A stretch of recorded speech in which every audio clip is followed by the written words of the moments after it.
విలేజ్కి అయితే స్టార్ట్ అయిపోయినాం. ఇది మన బండి సెటప్. మనమైతే ఇది ఇప్పుడు టైం వచ్చి 8:30 అట్లా అవుతుంది. మనకు ఆల్మోస్ట్ 30 కిలోమీటర్స్ అట్లా అయితే ఉన్నది ఇంటికి పోవడానికి. ఇక స్టార్ట్ అయితే ఎప్పుడైతే అప్పుడు పోతాం. ఇదైతే లొకేషన్. చల్లగా పోతూ అయితే మాట్లాడుకుందాం. ఇంటికాడ అయితే వీడియో తీయలే, అందరూ ఉంటాయి కదా ఇంటికాడ దానికి అయితే వీడియో తీయలే. ఇక అయితే మన వీడియోకి వెళ్ళి స్టార్ట్ అయిపోతాం. పదండి. ఇప్పుడు తెలుసుకుంటున్నాం ఏడాడితే కాడ వరకు.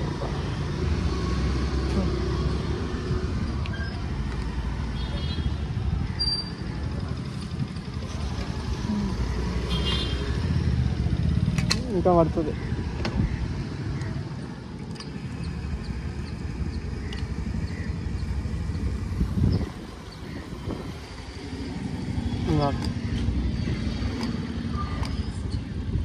ఆపేసి చాలు. మళ్ళీ ఏంటంటే గ్యాస్ ఫుల్ అవుతుంది అట్లానే.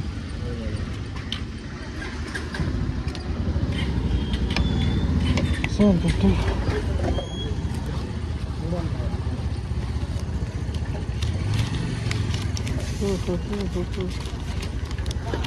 1050 అయితే ట్యాక్స్ ఫుల్. ఇక 766 కిలోమీటర్స్ అవుతుంది. మీకైతే ఇప్పుడు ఒక డ్రిప్ పెడతాం. పొరాలా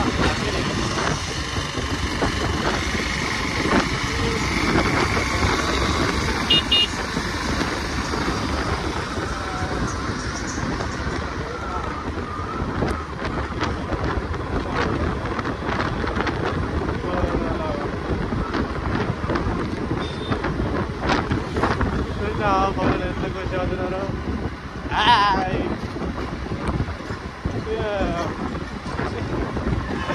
పూరల సంతోషం. చిన్నపిల్లలతో మనం కూడా అంతే.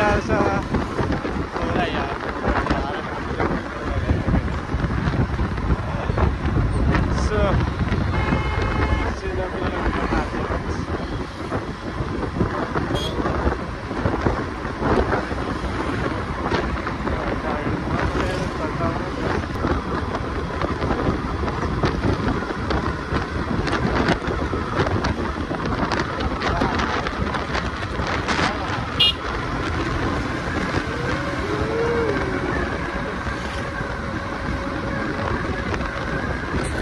విశాఖపట్నం 83, విజయవాడ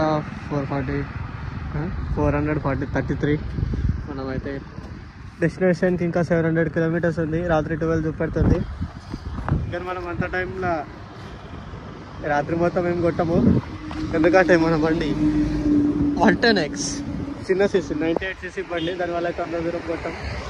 మెల్లమెల్లగా అయితే ఎంతవరకు అయితే అంతవరకు కవర్ చేసుకొని అయితే పోదాం. ఇదైతే హైవేలు ఉన్నా, హైవేలు 60 పోతున్నా కూడా ఎట్లనే ఉన్నది. కానీ దీని మీద 60 కంటే ఎక్కువ పోతే ఎక్కువ లాంగ్ కొట్టలేం. అది మెయిన్ ప్రాబ్లం. అట్లయితే పోతున్నాం మనం మెల్లమెల్లగా. సూపర్ బైక్ అవుతుంది.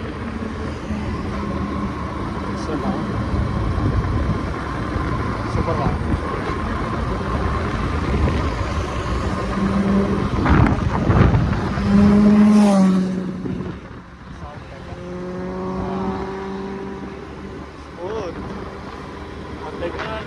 దగ్గరికి వచ్చిన క్లౌడ్ పడుతుంది.